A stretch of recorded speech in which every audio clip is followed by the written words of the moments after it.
Bóng đò cập ngang bên sông, biết anh sang lòng em vui thầm. Viết bài thơ trên giấy hoa, mang tiếng yêu gửi trao tình em. Thầm mong ông tơ sẽ môi, để cho hai đứa mình gần nhau.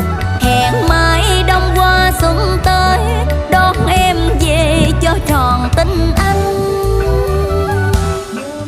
Có ngờ một hôm nước lên, đưa con đò rời xa bên chờ. Áo hồng ngày vui kết qua, có nhớ xưa ấm em tình ta. Mình em trên con bến vắng, ngóng con đò anh dần mở trôi. Lòng đau nghe môi mặn đắng, trách con đò sao đành rời xa.